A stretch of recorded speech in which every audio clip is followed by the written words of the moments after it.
the Nerdy Misfit Podcast with your hosts, Connor O'Neill and Matthew Hughes.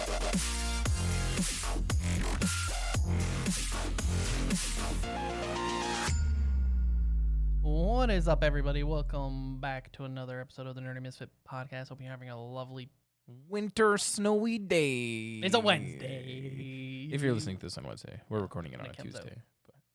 Anyways, this is the episode that we've talked about coming up for A few weeks. And it's finally here. The review of the Marvels We will no longer and push it back. Loki season 2. Which one do you want to start with? I think we can start with the Marvels just because, I mean, like 2 episodes of Loki is the same length as the Marvels, so. Sure. So the Marvels, going in, I think it's safe to say, if you've listened to some past podcasts recently of Matt and I's Marvel discussions, wasn't going in with very high expectations. And honestly, I think that helped the film. I didn't read any reviews or anything going into it, but we watched it, and honestly, I can say that it was okay. I think it was okay. I think It wasn't bad. It wasn't bad. It's getting way more hate than it deserves. I 100% agree. It does not deserve all the hate it's getting. I think it is a solid movie, good length. Mm-hmm. Not too long, I feel like not too short. that's a rarity for Marvel at this point, having a movie actually be just, hey, this doesn't need to be longer. Exactly. And it wasn't. It was a nice, solid length, nice to go to the movies, some decent action scenes. We'll get into some of the negatives. But what are your positives? Let's go with the positives quick. I thought the cast had really good chemistry. Mm-hmm.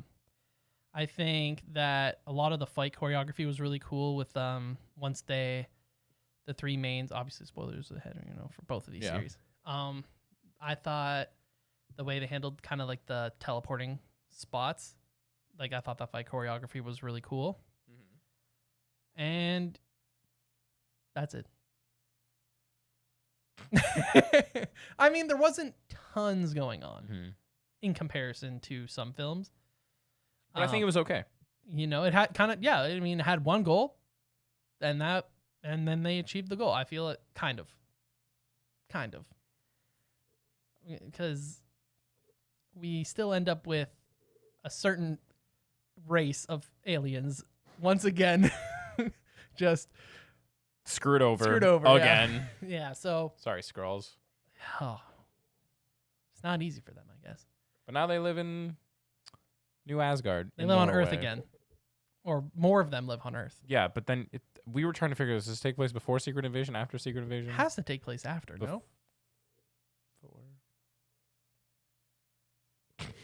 Because Nick Fury is still chilling, and then he finally leaves Earth at the end of Secret Invasion. But he leaves Earth to go. Yeah, but where was his wife in this whole situation? But he's not on Earth. Oh, I see what you're saying. Yeah, at the end of Secret Invasion, he leaves with the Skrull woman. And right. Yeah. Let me Google this while you keep talking. She could have been on the ship. Station. What is that? What is the new team called? The Marvels. It doesn't know. The Marvels follow the events of Captain Marvel and Ms. Marvel WandaVision, also continue the story from Secret Invasion. Continue, see? The trailer suggests the Marvels may take place.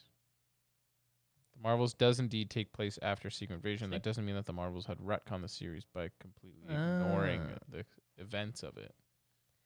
That's the general consensus. So she could have been on the space station.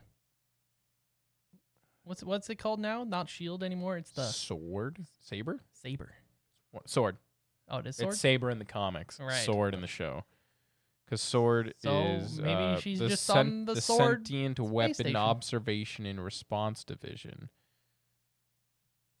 It was nice to finally get some more in-depth on like the...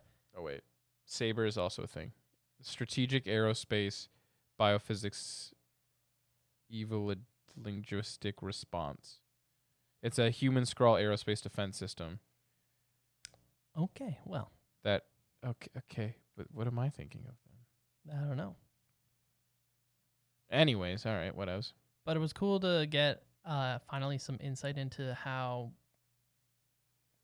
the light speed of the Marvel Cinematic Universe works, where it's not really light speed, it's just teleporting through hive looking things. gaps in space. Yes. But at least they explained it, and you're like, okay, I'm not a physicist. Sure, okay, whatever. I accept it. Whatever. Accept it.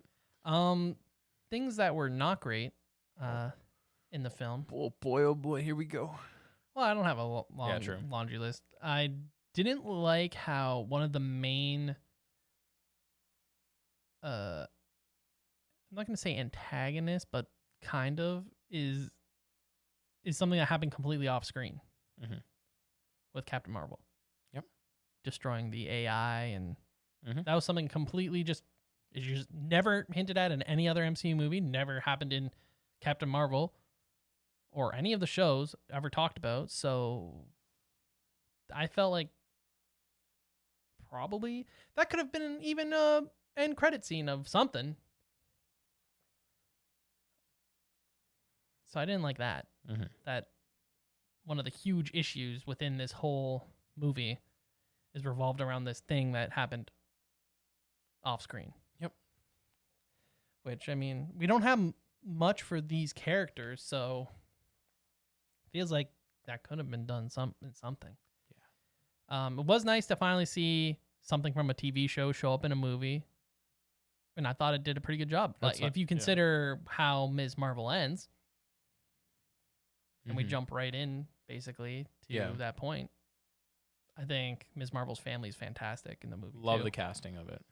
The core family. They're just hilarious. The brother, love the brother.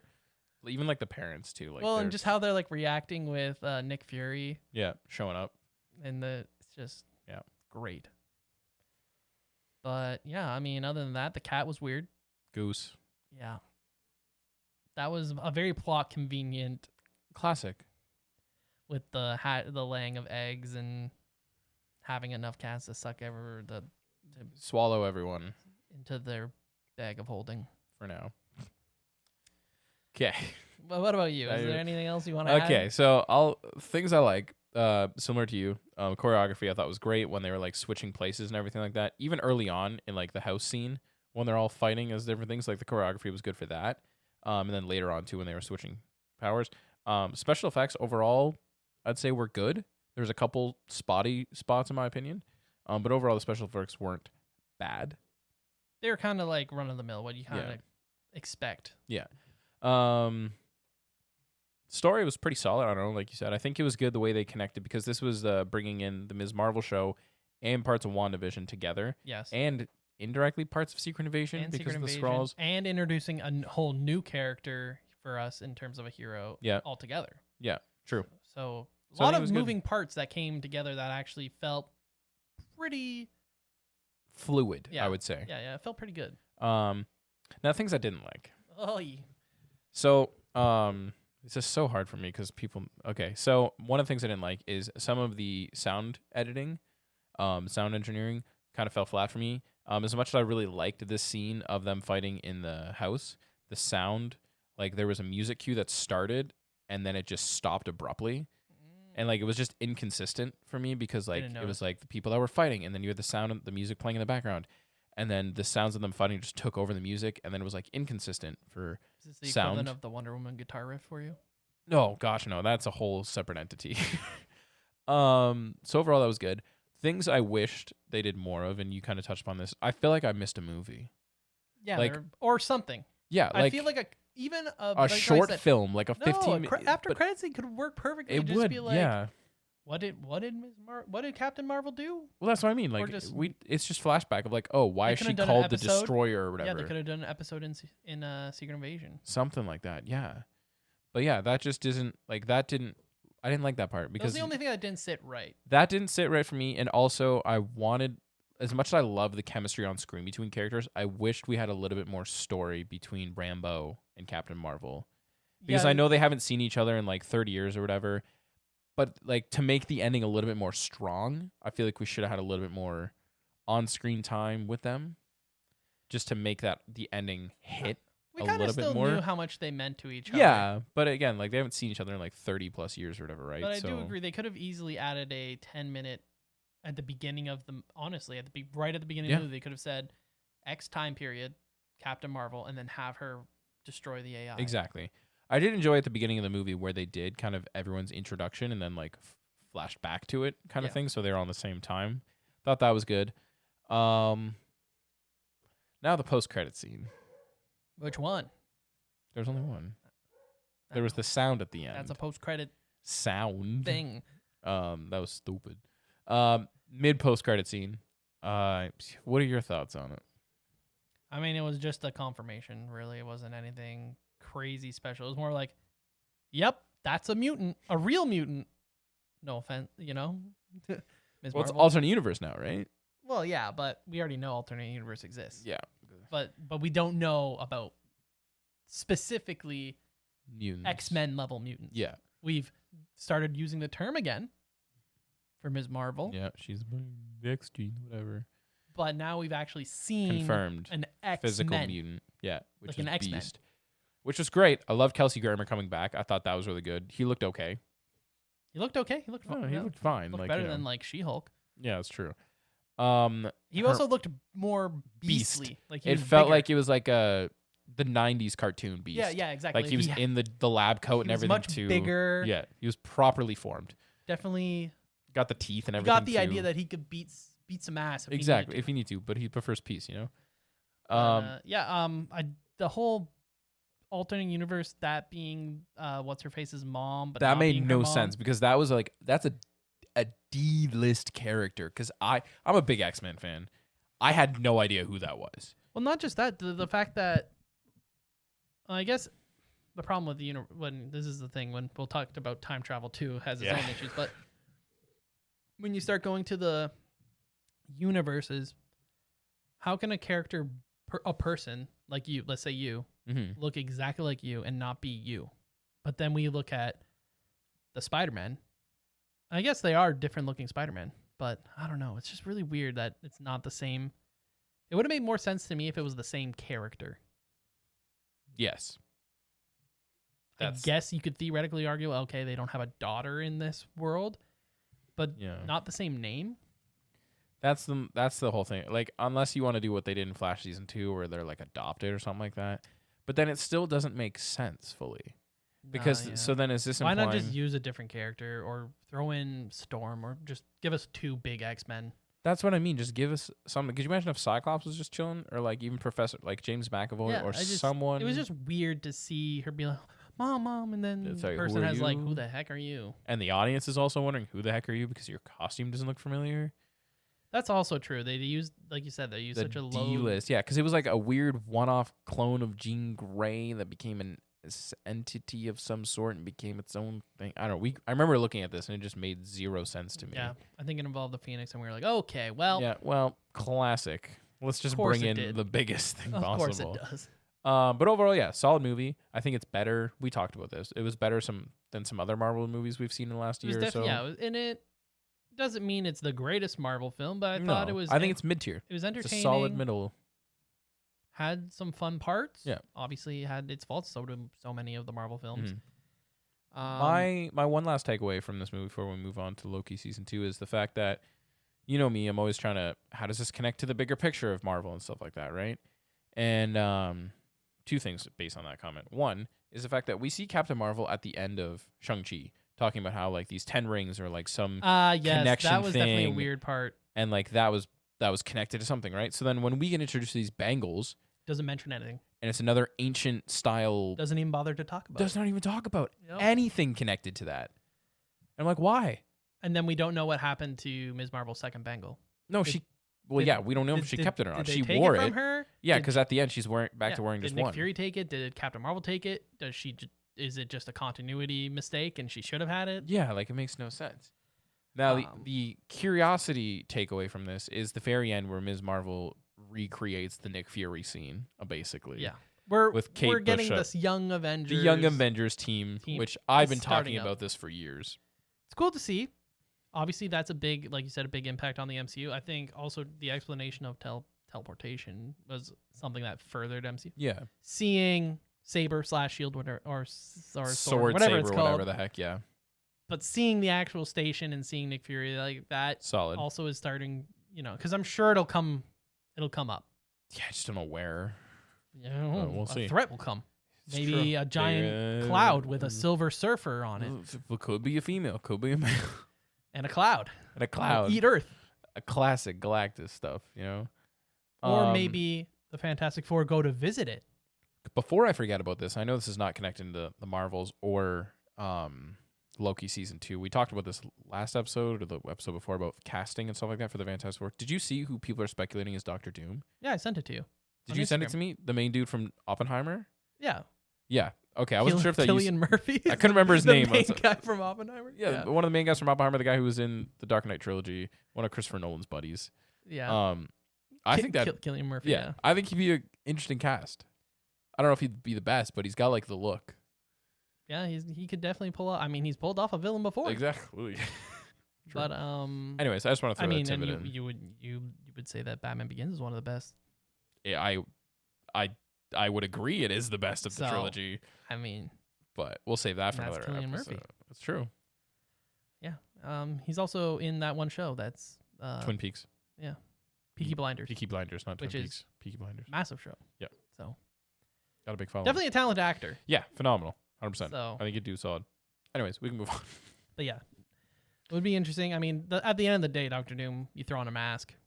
Yeah. Not that, I mean. But it's the onstage presence. Yeah, Victor Von Doom obviously also has that flex that he Yeah. always is like, he has his, what's it called? His little mansion within the States, his embassy. Yeah. That can't be touched, even Exactly. though he's doing all this evil crap Yeah. because he's the king of whatever place.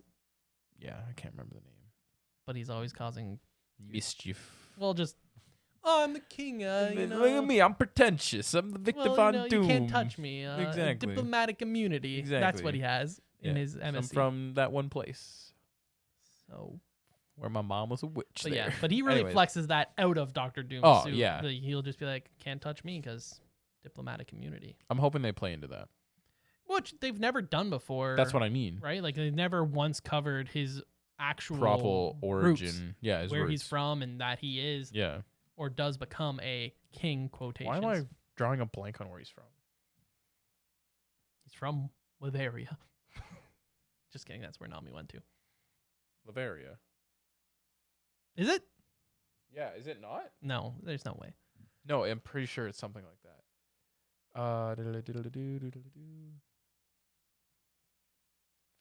Just press Command F.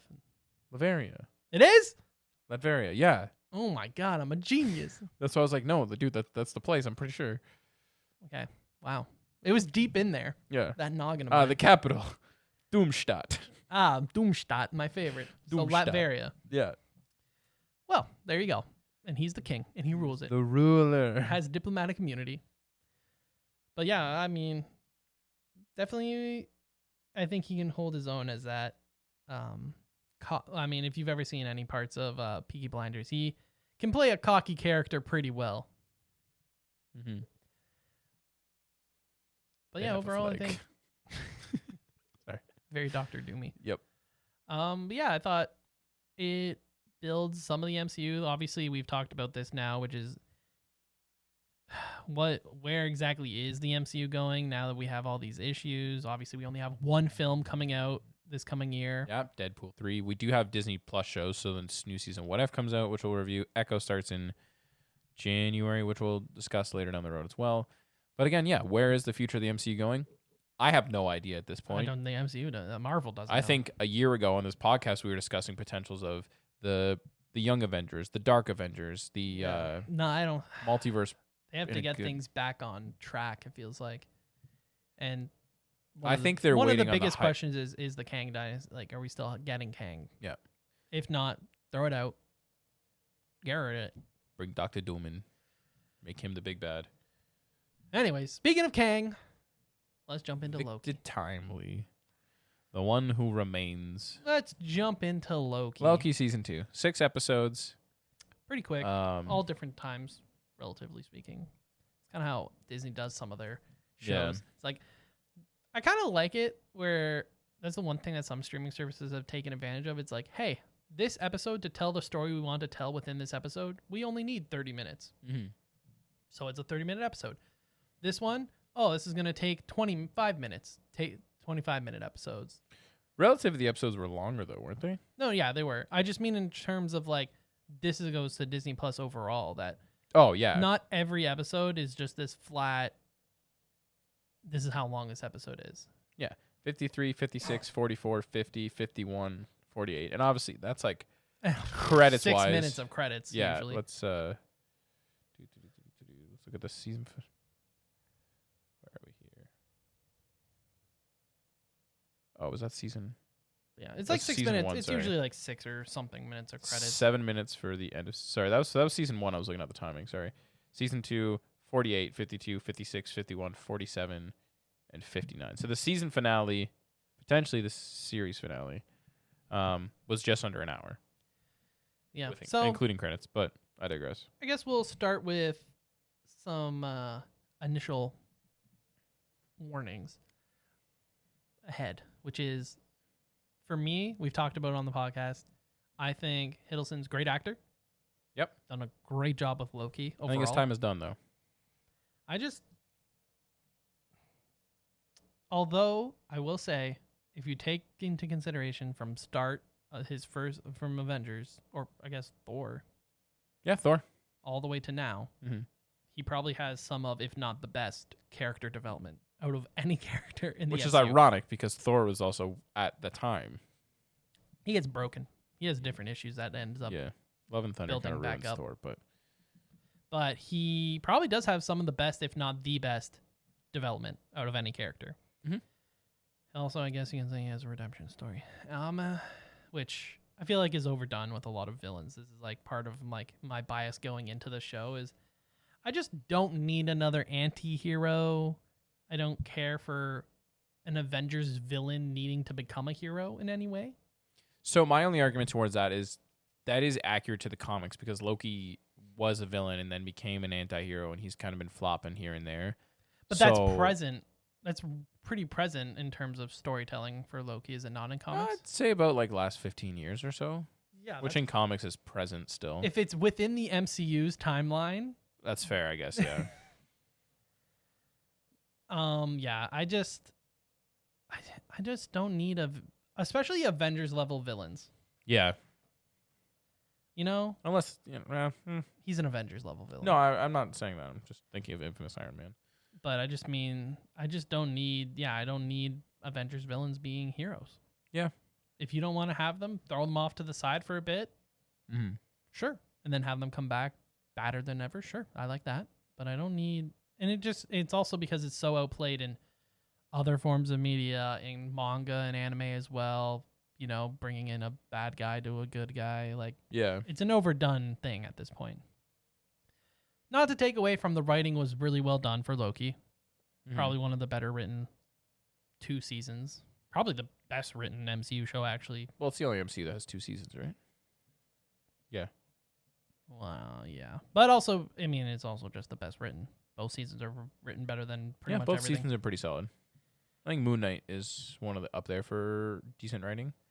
Decent writing, but in terms of an MCU show. Yeah. No, Loki is definitely the best, I'd think. But yeah, so going in, I was feeling whatever. I know like it's a very time travel-y based show. Yeah. Credit to Marvel for at least handling time travel differently than it both handles it differently, but also at the same time uses regular tropes at the same time. Yeah. Because when they're within the timekeeper area, it's like a flat timeline.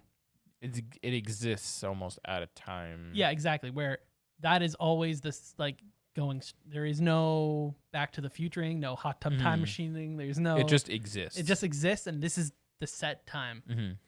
So it makes it interesting from our point of view because Loki is like us. Like we get to see kind of what's going on, but it doesn't change anything. Yeah.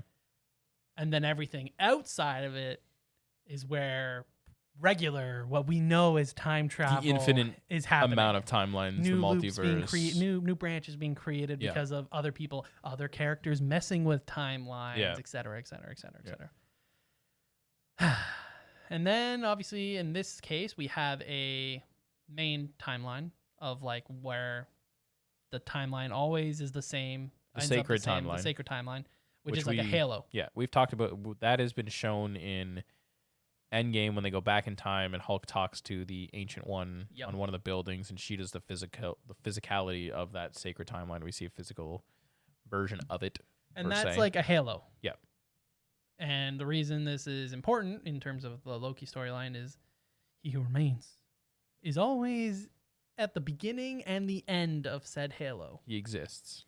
Even when he's killed, he'll be Reincarnation. reborn, and will then end up at the end again because that is what he wanted. Yeah. That's how he deemed it. That is Kang has always been. So he conquers the timeline. Pretty much, yeah, exactly. He conquers the timeline. Yeah. So that at the end he is the one who remains. The one who remains. So yeah, very interesting. At the end of the day, I think Matt and I have talked about this the last episode, which is, we're kind of done with Loki. Also, the way it ended, you could almost realistically put it in a bag, throw it off to the side, and none of the future MCU projects would ever be affected because no one knows. It's both bad and good because it makes it interesting, but also at the same time, people are like, oh, Loki is like the greatest hero of the Marvel Cinematic Universe because without him, there is no MCU. Which it's like, okay, true, technically. I mean, it's true, technically. A technicality, I guess. It's true.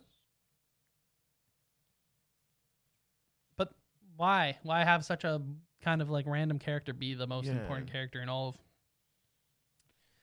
the MCU? I don't know. Yeah, that's where I kind of fall flat on that aspect too.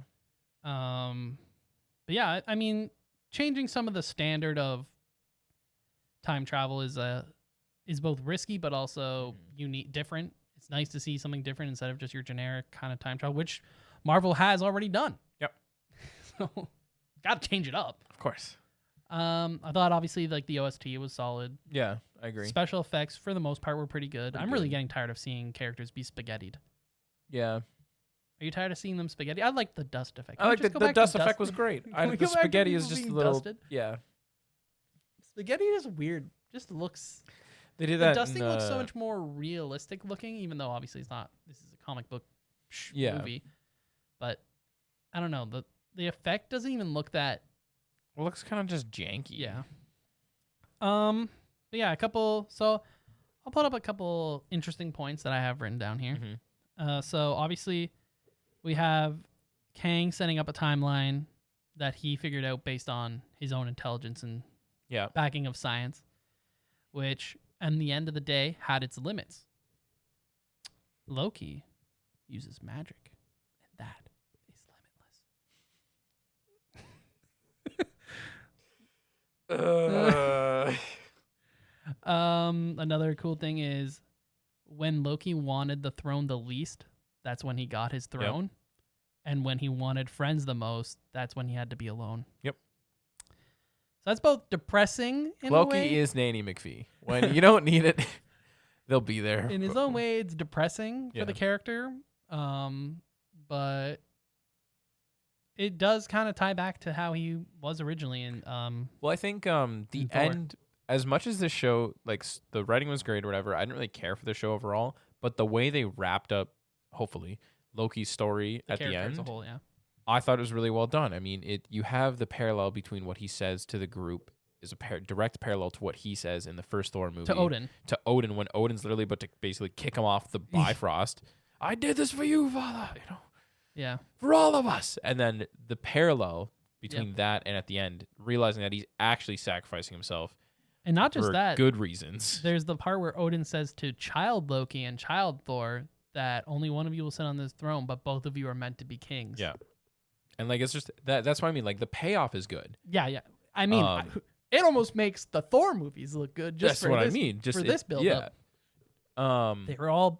That's why they were. It was all a Loki story after all. We were focused. It should be called Loki. Should have been called the Loki trilogy. But yeah, that was beautiful. There's also symbolism for Thor 2, where Thor breaks the pathway to save Jane. Yep. Yeah, the Bifrost. And then Loki obviously sacrificing himself to save his friends. Yeah, there's a lot of symbology, I think. Symbology. Symbology. Is that like a Harry Potter class? Symbolism. Symbolism.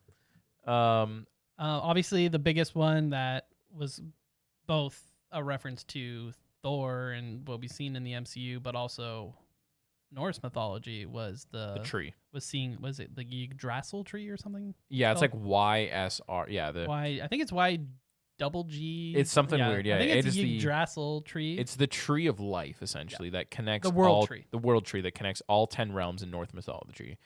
And the fact that we see that at the end and Loki at the forefront of it just makes it insane. Yeah, that was probably one of the most beautiful scenes. Him walking up the stairs that he created to the throne that he creates and then creates the tree. I thought that was pretty beautiful. Obviously a reference to his roots. Haha, get it? Roots, tree. Haha. But then yeah, poor guy's just sitting there now for ever. Is All he eternity. a time god? Creation god? Destroyer god? He is the entity of the time stone itself. I had the one thing I wrote down is there's a lot of green now in the MCU. Yeah.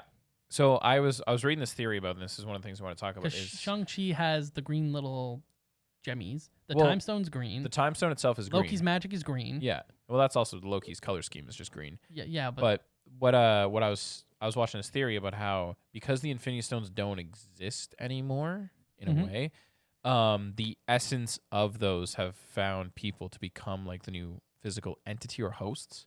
And I know this sounds weird, but Loki, it would be the entity of time. Well, now, yeah. Which makes perfect sense. Where Wanda would be the reality stone. Okay, yeah. Because she's able to change reality itself, and all of her color scheme is like that crimson dark red. So there's a theory going around that we'll see like other entity versions of the Six Stones. And then Thanos will come back. And he's just exists because he's the just purple watch Thanos boy. do it again. He's the purple boy.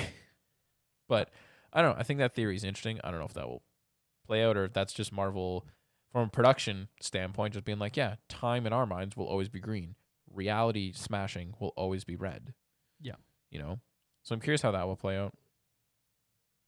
Yeah, overall, I mean, it had to be one of the better, if not, in terms of MCU, definitely the best finale. Yep. But I feel like it's up there for a lot of finales for a show in general. It was very well as done. long as we don't get a season 3, yes. Yes. Yeah, that's I think that's the easiest way, because if we get a season 3, then yeah, whatever. Then it just ruins it. Yeah. But I will say some of the earlier parts of the season were slow, tougher to get through. Yeah. A little bit dragged on a bit. What are your thoughts on Miss Minutes?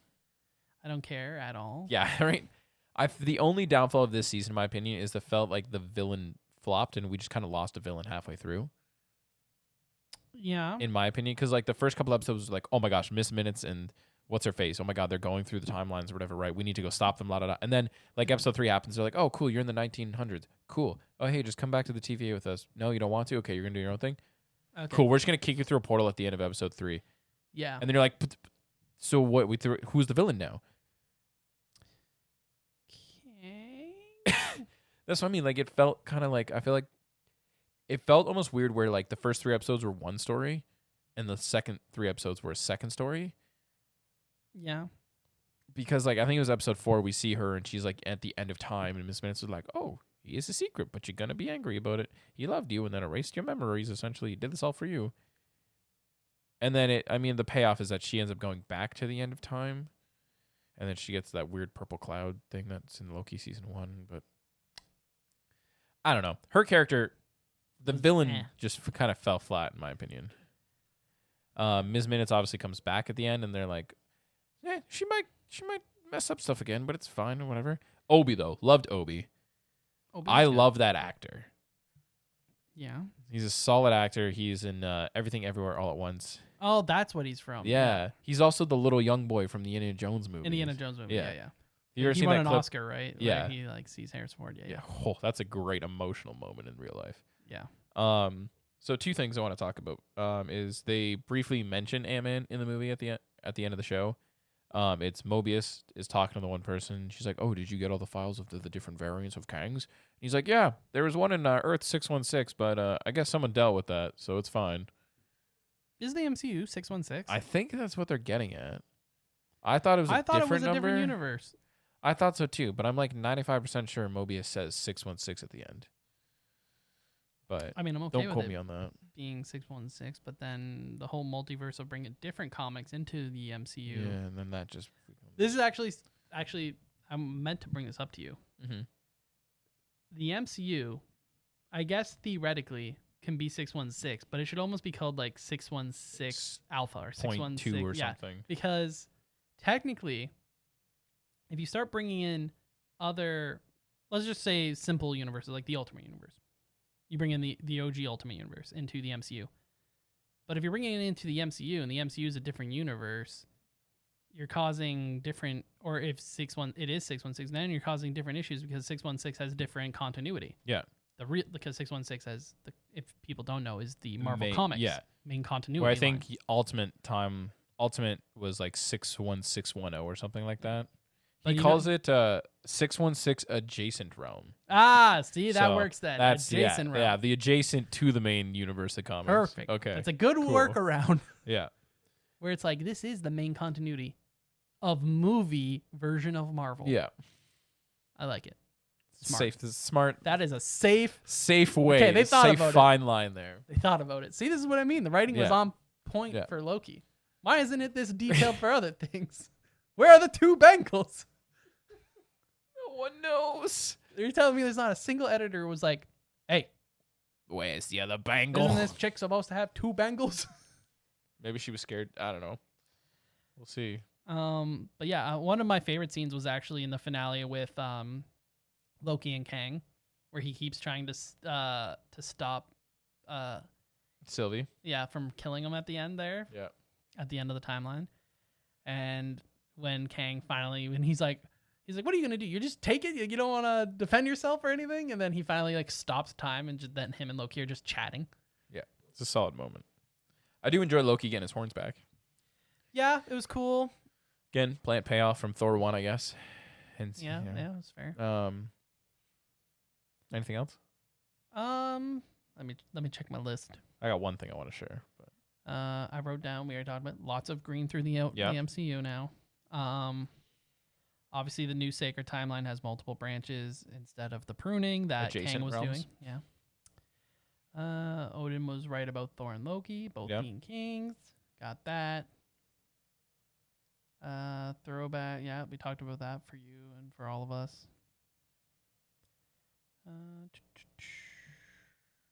Yeah, nope, that covers pretty much all the cool. The hilarious part is most of my notes are actually just about the finale. That's what I mean. The finale was solid. The rest of the show, kind of, Victor Timely. It was build up to it a bit. I wasn't a big fan. I found the time slipping stuff to be kind of annoying. At least it wasn't spaghetti. But he eventually learned it and just became a master of pretty time. Pretty much the most powerful Marvel character, period. Yeah. I'm a fan of theories and stuff like that, so I'll share one theory, and I'm curious your opinion on it. Mobius is a variant of Odin. A variant of Odin? Yeah. That's interesting. Because a lot of people were talking about the two kids and how one of them was wearing green. He only had two kids. The two sons. One of them was wearing green and one of them was wearing red. Wearing. And like even their bikes had the same color schemes. One of them was like super nice. And one of them was causing mischief. Exactly. And he had to get the other one to. Exactly. There was like people were like, and that's why like Loki had such good it communication could have also just with been Mobius. Symbolism. Could just be symbolism as well. I cannot say that word today. It just could have been referencing kind of. But I kind of like that idea. It's a cool idea. I think, it's an interesting theory. It could make sense. I mean, even with Sylvie at the end, like you can see there's like a weird. Where was their sister? Where was the third child that we don't talk about? Breaking hammers, probably. The worst. So It's an But yeah, interesting because even theory. like he even talks about how the mother's like the wife's gone now. True. Like there's a lot of like just brief like connections and everything Definitely, like that. even if it isn't an exact, obviously that's the goal that they were trying to portray, right? You know, Marvel loves getting to people theorizing and stuff like that, right? So, But yeah, overall, the show doesn't create, like you said, there should not be a season 3. There is no what now, because that is what it's now. done. Loki's at Um, the end of outside of time, living on his throne. I guess the only way I can see us seeing Loki is if some character in the main continuity messes with time to somehow gets to the end of time somehow. That's the only way we would see. Well, I mean, they do hint about the concept of Secret Wars because Kang and Loki talk about how if he doesn't, It always do ends in a something- war. Yeah, of a multiverse style But war. I thought his war was referencing the Kang. It could be either or, but because now the issues with Kang, they could easily twist that into proper Secret Wars. I just assumed that he was talking obviously about The infinite amount of Kangs. the infinite variants of Kangs being they'll come and They'll come. They're coming. yeah. I don't know. For now, this doesn't really help overall of the MCU. Was it solid by itself? Absolutely. Overall, Yeah, yes. it's great. And great for the character. Great good send-off. finale. Fantastic send-off for Tom Hiddleston, who has been just an absolute champ throughout the MCU. 13 years he would have been Loki, I think, And he originally went for Thor. Yeah. Fun fact, if you Which is didn't know. weird. He actually originally was trying to become a Thor. now he ended off better than the Thor character. No offense. Well, the one thing is we could still get another Thor. And we know that Chris Hemsworth wants a more serious As long as Taika Waititi doesn't come back, Yeah. which I don't blame him because Taika Waititi didn't want to do a fourth film. I feel like he probably enjoyed the third one. Well, there's literally an interview of Taika Waititi when they're talking about Thor: Love and Thunder, and he goes, We've talked about this. He used all his ideas. Yeah. I just mean like in terms of, I feel like if you've been a character for such a long time, you kind of you get that sense of like, I know what this character is, or like I've part of this character now. I know what he would want or what he's like. and then the director goes, And actually, I don't think he had the biggest issue with 3 because Thor was going through so much. yeah, I agree. And then 4 just I also can't help but makes think him a about like comedy. when you're referring to when you say like, oh, the actors play that character for so long, he should know the character, everything like that. I think of that interview with Mark Hamill when talking about the Last Jedi, and he's like, that's maybe what your Luke does, but that's not what my Luke does. That's the first thing that came to mind because that is 100% That true. was savage, Bob. But Savage I interview. respect Mark Hamill for it. But though. it's also not, it's like savage in a somewhat respectful way where he still played the role. Still did his character. He was still a professional. Exactly. He's like, look, this is not my Luke Skywalker. It can be your Luke Skywalker. I'll do it. Yeah, like but I'm gonna do it, but this is not what my Luke Skywalker exactly. would do. Which, like you said, it's savage, but like a respectful version. Yeah, like Like, you're wrong, but I'm gonna do it anyways. Do it for the fans. but if this is what you want, I'll do it. Yeah. But just know, This is incorrect. this is wrong. Wrong. Which is also what seems like a lot of issues that happened on The Witcher. Yep. It That's sounds why like Henry Cavill's not there it anymore. sounded like he was starting to have some pretty big creative And differences. the other issue is he is so big into the books and the games He knows his lore. that what a pain in the arse having him must be when it comes to bringing him on as like a nerdy thing, because man is passionate about his nerdy content. I agree. And he probably spoke his mind too much, and obviously he wanted a bigger role in terms of, I think he wanted to be involved in producing or production, and Yeah. I don't blame him because he loves this series so much. So it's just It's unfortunate. I mean, I don't really. know if you've watched The Witcher. I have, not and yet, no. he was fantastic. I've seen clips, and I think he's done a really well done job. So it's just sad when people have played characters for so long, and you almost should be asking them. Yeah. They don't have to have so much power, but it doesn't hurt to have their input. Exactly. And being like, hey, what do you like? How do you think this character? How do you think Thor would react to this? Which is funny because from Dave Filoni, like I don't know if you've seen interviews of people playing like voicing certain animated characters, like the dude that's been voicing Darth Maul for Clone Wars and Partial Rebels and stuff like that. Like he talks about too. He goes, no, like I don't think Maul would say this. Like Maul would say it in this way instead. And Filoni's like, yeah, you're right, he would. Dave Filoni's like a separate entity, though. Actually, been rewatching Friends, and I just got past the episodes that Dave Filoni's in, Nice. where he's dating Monica, Yeah. and he's like a rich software creator. Here he is now. He's also much skinnier. It's true. And I was like, oh my gosh, I totally forgot that he was Young in this. Filoni. Yeah. But anyways, anything you want to... We'll obviously be throwing these into a tier list in the near future. At the end of the day, the issue for me is that you can strictly take this out, and it's both gives it a good thing and a bad thing. You can strictly take it out, and it has literally no impact on future MCU stuff. That we know of. That we know of yet. That's a negative in terms of if you've ever seen anything of how me and Matt look at the MCU as a whole. And I think it was a great show, though. I agree. But We'll see. Yeah. Surprisingly, 2 decent Marvel things. Yeah, I know. If you haven't seen the Marvels, I highly recommend that you actually give it a shot. You'll be pleasantly surprised, I think. If you liked Ms. Marvel, And I don't or think some of Captain those Marvel. actors deserve... the hate that they're getting. Well, it's basically the biggest flop of the MCU, and I don't think that this movie deserves that. No, I agree. I think there's a lot of other ones that are a lot worse. The problem is the star power in terms of... It's not the equivalent... Let's look at Iron Man 3. Not a great film, but you're going to go see it because, one, it's Iron Man and Robert Downey Jr. Yep. That alone is going to bring people. It doesn't have that same star power of bringing Agreed. people to it. And I think you guys should give it a shot, and you'll be probably pretty surprised that it's actually pretty decent. Heck yeah. And Loki, if you like time travel... You like then Tom Hiddleston? You like Loki? You'll really like it. And overall, if you actually want to see a good MCU show, like actually good. Ms. Marvel was decent. We talked about it in our Ms. Marvel review. It was decent. Yeah. But a lot of the other Marvel shows are Kind of really meh. they're very meh. Yeah. They're not like garbage. No, But but they're like meh. I recently had a talk with someone about the Falcon and Winter Soldier. Yeah.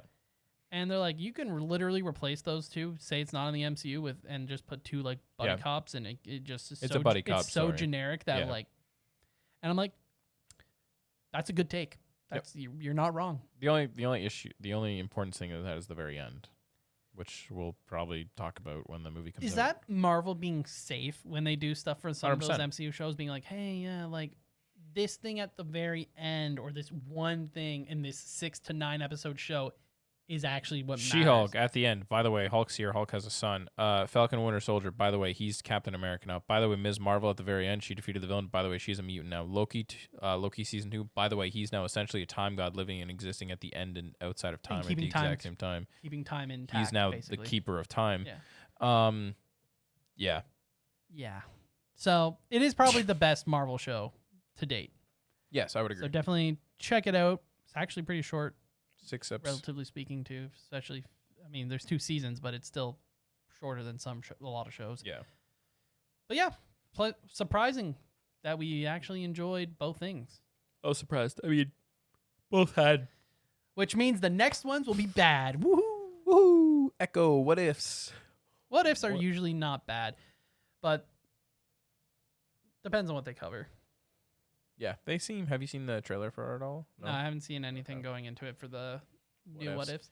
They come out for those. It comes out on December 22nd, and they're doing 1 episode release a day until the 31st, I believe. Nice. So Alright. we'll see how that works. We'll see. Yeah. Yeah. Anyways, Everyone have a great day. and we'll see you next week. See you next Wednesday. Bye. Bye. TNMP, the Nerdy Misfit Podcast. Don't forget to join the island by dropping a follow. Thank you. And see you next week.